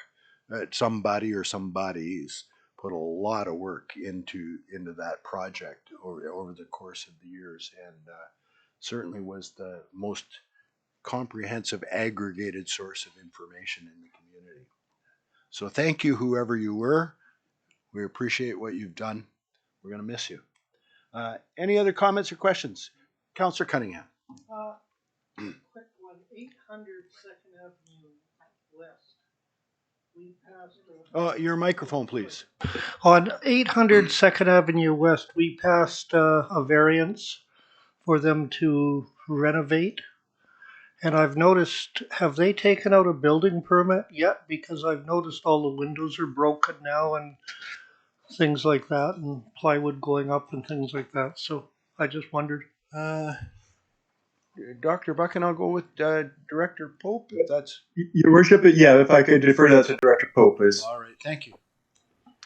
Thank you. So the variance, the next step for those proponents would be a development permit. They were in conversation with our planning department on getting that permit, and those conversations have stalled. So we continue to follow up with them. Okay, and one quick thing, the senior center is going to be having a spring tea on May the 4th. There you go. And anyone with an afternoon to spare can go there and have tea. Wonderful. Any other comments from council? Oh, there we go. Councillor Skelton Morvan. I guess I can start this with the enemy of progress is perfection. With the dates coming up for various projects and funding streams, especially housing and things like that in the middle of May, if we were to receive applications or anything of interest, I think the sooner we get on it, the better. We have a drop in the bucket development-wise in comparison to what housing we need. Councillor Cunningham brought up earlier in the meeting, regarding seniors and affordable housing. For the constituents I directly represent, are more likely more comfortable reaching out to me with some of the challenges that they've endured, and some have even led to suicide attempts and successful attempts in some of them, with members that can't afford to live here and have hit a level of hopelessness that I think we need to now get serious about playing our part and not creating bureaucracy and a process of discussion in circles. Ultimately, this housing needs to be built. Not every neighborhood is going to be happy about where it's going. But at this point in time, we now have tackled some serious infrastructure challenges, and now there's funding, the work can start to get done. Our next choke point is housing. And if we don't get serious about this in the next little while here, we're going to have to wait until another funding season and another year go by or another quarter go by and watch this continue to compound. I've been in this seat for a little over 5 years now, and housing has been a tough topic, and it's created a little bit of a division in the community, and a lot of NIMBYism, unfortunately, that I think we can continue to find a way through. Outside of that, I think of different pieces and discussions, especially around reconciliation, which, some years now, I guess a couple of years back, we had the privilege of being a part of co-creating a reconciliation framework motion just to have these next couple of years go by.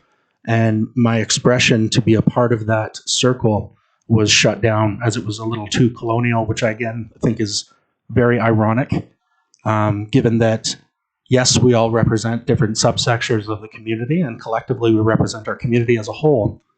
But I'm in an underrepresented demographic. I am one seat amongst 7 in a 50% Indigenous population region in close proximity to many villages.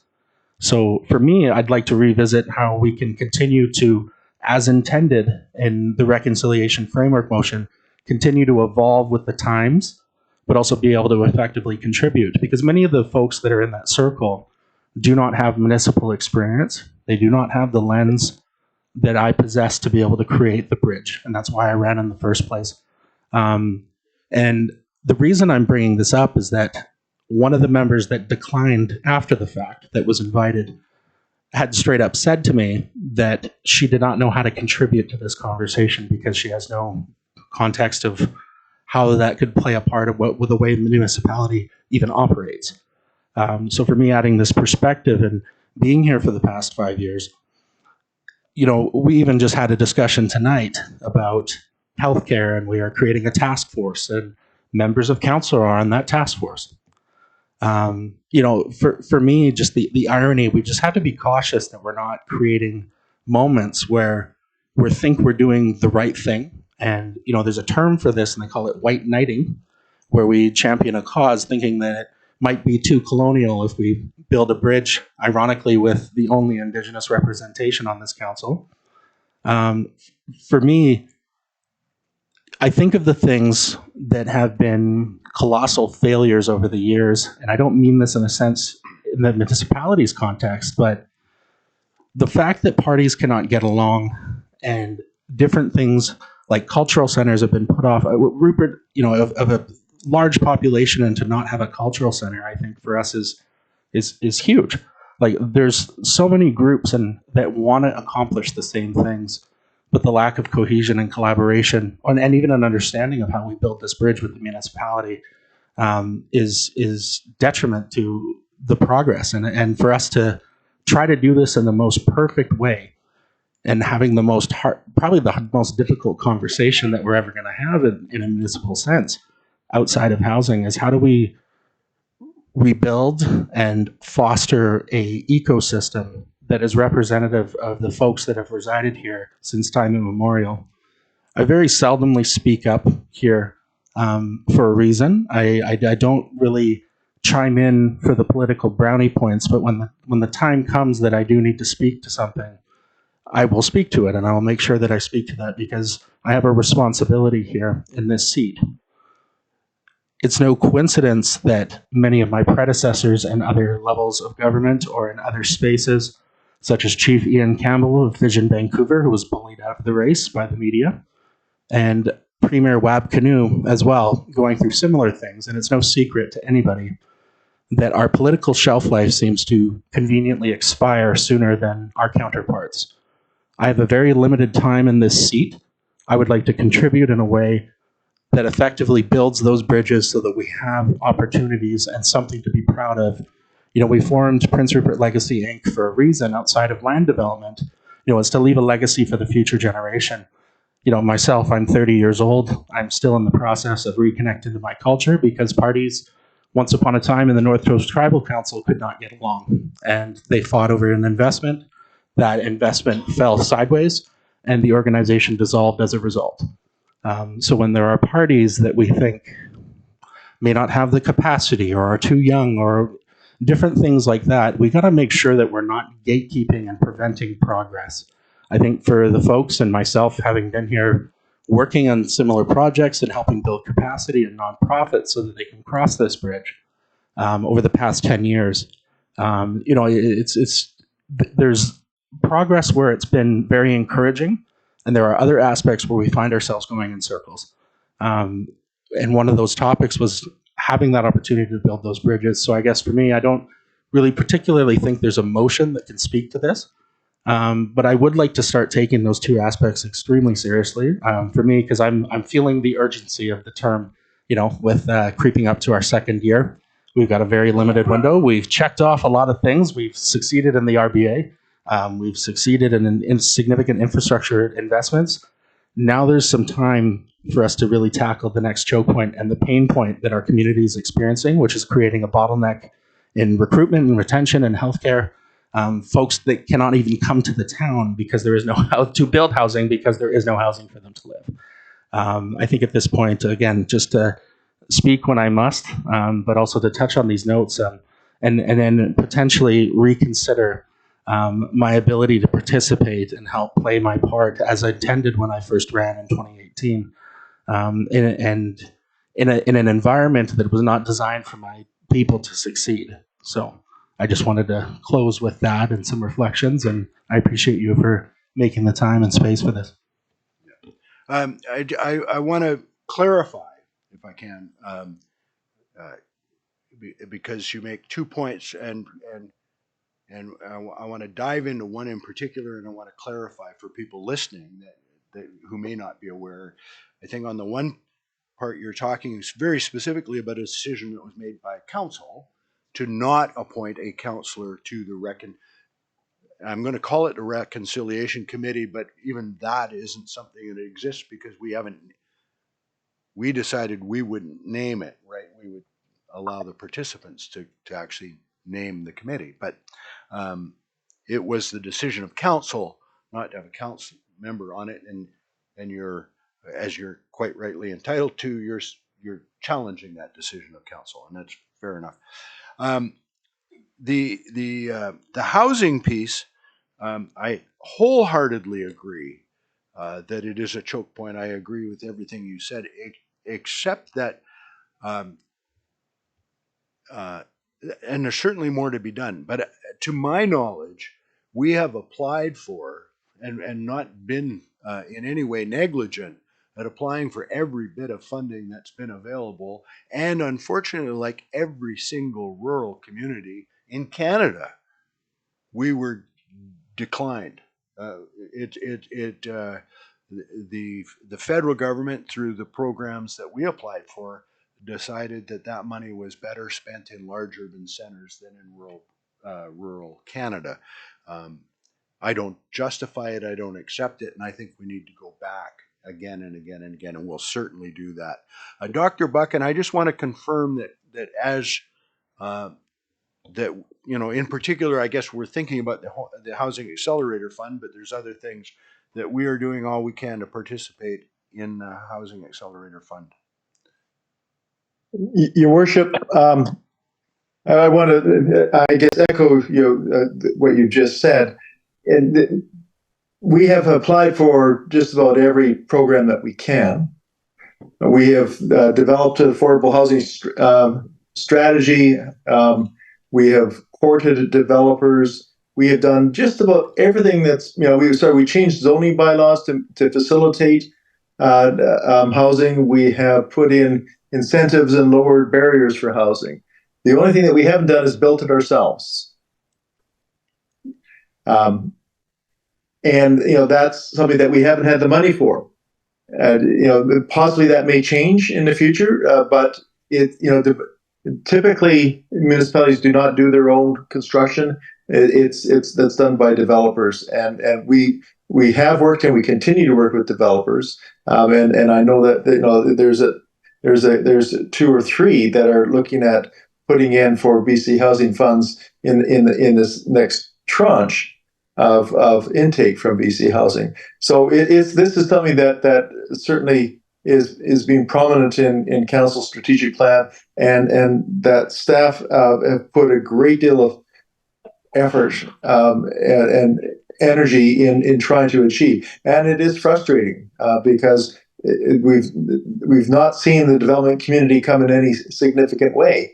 We've had a few local starts for the first time, I would say, in a very long time because of the incentives, but we haven't got anything in the ground yet. We continue to work on that. We acknowledge that it's a major choke point, and I just want to correct myself. There is one very significant development on 11th with the Lax Columns, some 70-unit housing project that is going ahead. And we're delighted to see that, but we need several more, and staff remain laser focused on trying to achieve that. Yeah, thank you, and Councillor, I just wanted to make sure that was understood by the public, and I agree with you. It ain't enough. We just have to crack this nut some way, shape, or form. It is one of what I consider 8 key pillars that if they're not in place, we fail. Go ahead. I just wanted to clarify that this wasn't a challenge to staff and administration or anything like that. That's, I know that those applications have been made, but and I guess the challenge that I've had and I've just witnessed over the years, with our previous council and even just with the current council now, highlighting some discussions around, if we're to return back and defer for more discussion and different things like that, which there's a way, a part of me doesn't want to discourage, because I think there's a really critical dialogue that needs to happen with every decision that we make. But the more that we pause on these kind of things, deadlines pass, other things, and the folks that have submitted applications to come back and revisit and all of those other things, are running on crunch deadlines and trying to secure the funds themselves as well. How do we encourage and foster that? I think there's a way for us to set a precedent in how we approach this, and I know I'm very firsthand. I'm aware of community groups that will be coming with very, very ambitious plans, And I guess for me at this time, and to just be cognizant of the hats that I wear, but also that just this needs to be the discussion. And again, I am the only representation that can speak to this firsthand in that context. But looking at this is making sure that we're not, inadvertently gatekeeping when I know that is not the intention. But it's an unfortunate after effect and result of perfection being the enemy of progress, where we want to make sure that we cross our T's, dot our I's. Yes, that's a given. But when we have a minority group coming that is extremely underrepresented, but also being met with an even more minority opposition to housing developments, and especially Indigenous housing developments, because you don't see as many of the uproar as our 11th Avenue, and how combative that was, and in my inbox on Facebook and things like that, and some of the calls that were made to me, and which kind of almost alluded to threats of pulling support if I support this, and I know you're supporting your people, kind of thing. And these kind of conversations again are very tough, but they need to happen. And I'm usually not as open about some of this stuff because I have to continue to push forward in the seat that I sit in, despite the opposition that I face. And the colleague that I had in Terrace that ran at the same time I did, we kind of tied for being the youngest municipal Indigenous elected officials in BC. But she found the same opposition and discouraging results, which led to her resignation. I'm not going anywhere, but I am going to be adamant and starting to press more on these topics because, again, I am seeing these next 2 years going by very quickly. And I want to ensure that, we are leaving a legacy that we are proud of, but also that, because the work that we've done so far is something has been nothing short of a miracle, given that the situation we're in coming in, and being able to secure this now. But this last chess piece, we are playing a game of chess where we have to think 5 steps ahead and not necessarily start with discussion and then go back to discussion and then go back to discussion.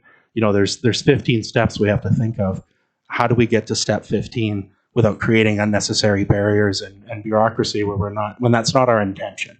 But again, just to reiterate, so I know that the staff have done some really good work on this stuff. Yeah, I'm sorry, Council, I know you would jump in here, but I think you're creating an impression of something that I don't see. Okay, you talk about pauses, and you talk the building that's taking place in this town. Thank heavens, it's taking place because of Indigenous organizations. We have the Cedar Village Housing Society because of Metlakatla. We have the project on 11th Avenue because of Lakwalums. We have the housing project down on McCabe because of Kitkatla. We have a couple more that I'm aware of that are high likelihoods, and they're all tied to Indigenous organizations who are approaching the city and finding the city, from everything I am aware of, to be like green light, go, go, go. Where we're having problems is with regular commercial developers having a hard time securing financing. That's the blockade that we as a council have to help people get over. Anyway, Councillor Cunningham. Okay, Councillor Niche. Your hand was first, but because I like housing so much, I'm going to chime in on this one too. The reality of housing is developing costs in this town. I'm going to use my own project as an example. I'm building 3 units on a standard lot. Not including my lot purchase because I bought it years ago. I spent $50,000 on removing muskeg and buying rock. $50,000. I have spent probably $60,000 in interest in the last 2 years on building it. So that's how much interest I've paid building this project. So there's $110,000 that I've put out that doesn't even count me putting any concrete in the ground or any building on top of that.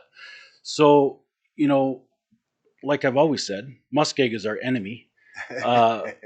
And you know, if I was to build that same project in Terrace, where I could go into the forest with a bulldozer and push down a few trees and dig a trench and put a foundation in and be building next week, that is our biggest problem.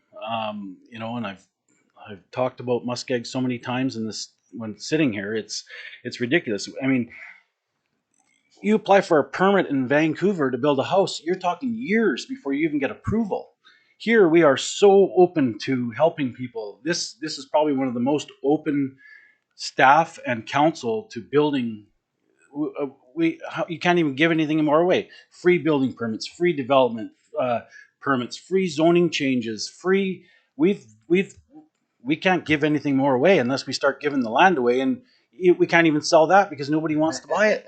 So we've got land to sell and nobody wants to even buy it. We're not even getting offers on the land. So, you know, for anyone to say that we're not trying to get housing, I will contest that any day of the week, because we are trying every possible thing we can. And I can guarantee you there's not another town in this province that will give you a building permit or anything like we're giving away right now. And it's, you know, we are getting these housing projects built.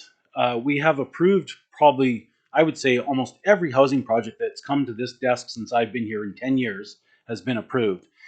And that's with lots of people not agreeing with us. Lots of people saying, not in my backyard. And it's got nothing to do with who's building it. It's just people don't like change. People do not like change. It doesn't matter if it's an apartment block or a house. If they see trees getting knocked down, they don't like it. And the reality is that the only person that can oppose something is the first person that built the first house, because they're the only ones that saw all the trees. And other than that, you know, I mean, we can't do anything more. I mean, the interest rates right now are killer. When I started building my project, my interest rate was 2.45%. Now it's 7.9. That's what I'm paying for interest right now. It just makes me sick how much money I spend every month right now. So, you know, I don't like the fact that anything is pointed that we are not trying to get housing, because we have done every single thing we have that we can do, and we've approved pretty well every housing project, and there has been no delays. Like I said, the building department, you got a good set of plans, you can go into our building department, you can get an approval pretty damn fast to build something. Sure, you're going to have to follow the guidelines just like you would in any other town. I mean, you have to meet certain criteria. We can't just build anything. I mean, there has to be, you have to keep people's, you know, considerations. You know, the people of the town have a right to say if they're opposed to something, but we've done it all. And short of clearing land, and if we could somehow get, whether it was industry, government, whoever, if we could get them to clear a massive chunk of land and clear all the muskeg off it, then we might get some builders up here. But until that happens, nobody wants to play in the mud. Councillor Cunningham. Well, I want to correct Councillor Neese. We've even given land away. And you know, most of the Indigenous projects can't buy property with the funding, and the city has given the land to them for that. And then Cedar Village, tax exempts because it's a senior. We're bending over backwards. And like Councillor Neese says, it's expensive to build here. Dr. Buchan, with his extensive contacts on Vancouver Island, has had builders come up here that build 1,200 units on Vancouver Island. Look around and we can't make enough money here. They're not interested. But, you know, I just don't, you know, like, we've donated land, we've waived fees, we just passed an exemption on a tax. And, you know, things like this, you know, we're this council, I don't think there might be one or two variances in the last 9-10 years I've been on council that we didn't pass, and they were for good reasons. And, you know, that's just renovations and things like this, you know, secondary suites, and anything we can do, we've done, and then some things we shouldn't do, we've done.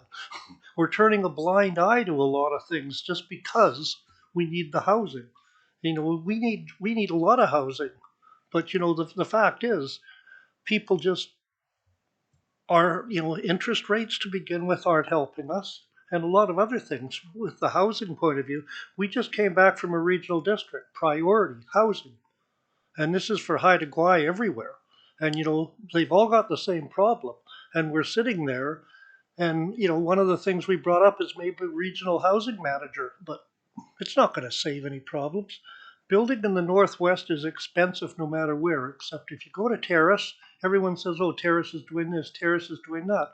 Like Councillor Neese says, you just take a bulldozer, start building right away.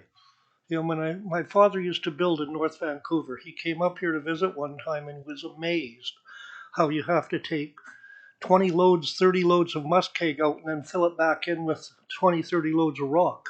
And he says, and you pay so much for a lot, and then you got to pay that double again to just start. And he says, how can anyone make money up here? And that was 30, 40 years ago. It hasn't changed. And, from the other thing, I know Reed's frustration, but, he's talked to me. He's had a project. He wants a cultural center. But he gets frustrated right and left about it, and the roadblocks he's come into just trying to get the groups together to build a cultural center. There's so many roadblocks in our way, and they're from everywhere. It's the differences of people's opinions sometimes enter into this. But 11th Avenue, a unanimous decision on that. We all took flack on it, but you know what? At the end of the day, we stood together and said, yes, that project's going ahead. We need it. And, I got flack every time I went into a coffee shop. You got yelled at over a project on 11th, to the point where it was embarrassing when I went the next day and heard about it. But, these are people that don't like change, like Councillor Neese says, but you know what? We make the change in this room, and we've been doing that since day one. This council and previous councils have just about every time passed any housing project and taken the flack for it. It's not an individual thing. It's we as a group are taking a lot of flack on it. And yes, we have a very large Indigenous community, but again, they're the ones building right now because they're the ones that can get the funding. Yeah. Thank heavens. Niska Society had plans for a housing, couldn't get it off the ground. And if somebody like the CEO there, Blair Moreau, can't get something off the ground, then trust me, he knows how to turn every rock over. And it just goes on and on and on. So, I don't know. I don't take offense about it, but I know we've done everything we can do and then some. And at the same time, we acknowledge that's not helping the people that need housing, right? And so if I can say it, both are equally true at the same time, right? We need to continue to bang our head against whatever wall we can until we come up with solutions that work. Because I agree, the previous councils, this council, our staff are making it as just as pain-free as possible to get a project off the ground. And we have to find a way to do more. And I don't know what that looks like. And I'm willing to work with anybody on this council or in the community that has ideas on how we can go forward. Any other comments? Councillor, go ahead. Yeah, again, just to reiterate, as abrasive as some of my commentary was, when I think back to the 11th Avenue discussion, but before the hammer was dropped by a certain councillor that spoke up about some of this stuff, the fear of what was happening with the petitioners almost resulted in halving of the project from 70 to 35, or even 40, a reduction of stories because of the feedback we were getting. Thankfully, we had enough discussions to get past a lot of those pieces and also to see that absolutely this needs to happen. And although 70 units is a success, with the thousands of units that we still need, we still have a long ways to go. And I guess if I were to backpedal a little bit is kind of understanding that yes, there's been a lot of effort that has been put into this. I guess for me, it's trying to now set the precedent now that we really need to ramp things up. Now that we've got the boxes, the major critical boxes, we've avoided the apocalypse. Now we got to tackle the next apocalypse, which is our housing crisis. And that's the feedback that I get almost daily now from folks that reach out to me in confidence and the struggles that are very, very real for folks. And then, again, just if there's any way I can participate, and one idea I would consider moving into potential exploration if we're able to is when we developed our OCP and some of the opportunities around housing, we discussed what would have been a municipal or community-owned housing corporation, whether that's a partnership with the nations or a partnership with an Indigenous-led nonprofit or whatever that could possibly look like. But to get it the steam that it needs, the partnership that it needs, but also the capacity that is needed, because we have probably the best staff in the province when it comes to municipal government. And not every nation and not every nonprofit shares that same capacity. So if there's ways for us to find a way through this, I think it's through those partnerships. And the reason I bring those two topics up simultaneously is that the leaders in that room, in that circle, which should be called a leadership circle and not necessarily a committee, but there's my 2 cents on additional framework to add. But to have those conversations with the leaders in the room so that we can actually find these solutions. Because again, not one of those folks has the same municipal experience, one that's maybe connected to someone that had some municipal experience, but there needs to be an opportunity to build the bridges so that we can cross them together. And if those discussions are not happening, and if they're not happening in a formal capacity, they're happening informally as hopes and dreams that just, and I agree with Councillor Cunningham, if someone like Blair Moreau is having struggles and obstacles, maybe there's a way for us to come together and figure out what those obstacles are so that we can overcome them. Because the existing programs, as I've explored myself, the feds are very, very ambitious in their delivery. For us having applied in several applications and been turned down, we now have an opportunity. They're being called on the lack of delivery, and they would like to see a big win. And when Dr. Bucket and I were in Toronto for the FCM, the Prime Minister himself announced that the more ambitious you are, the more generous we will be, meaning they will support with grant funding and different things like that. But I think we need a unified front amongst the municipalities. Whether the nations want to come to the table on this particular topic, that's fine. If not, there are many very motivated and scrappy nonprofits that would love to get in the ring and make this happen. Thank you. Any other comments? Go ahead. All I can say is that table's sitting there. Anyone that wants to work on housing can come and sit with us any day of the week. We've done it. I've got no problem. And as far as people not having the capacity to do something, there's lots of people out there with the capacity. They're the ones that have to step up to the plate and do something, not sit in the background and push people forward that aren't experienced. There's lots of experience out there. Those are the people that have to come to the table and do something about it, because they're the leaders in every community, and they're the ones that have to come forward and lead by example. So if I can summarize, and just speak to people who are suffering, we're keenly aware that 2 weeks ago we lost another 12 units. Those people are hitting the streets looking for a place to live, and it's not easy. We understand that. We absolutely understand that, and we need to solve the housing problem, or we will fail in our mission to be that great port city. We just will. Right? It's tied to healthcare. It's tied to the ability to attract healthcare staff. It's tied to our ability to attract teachers in the community. It's tied to everything we're doing, including attracting staff to come work for us. Anyway. Okay, that was a great discussion. And with that, if there's nothing else, I'll second that motion. We got a motion and a seconder to adjourn. All in favor? Any opposed? It is carried. Meeting is adjourned.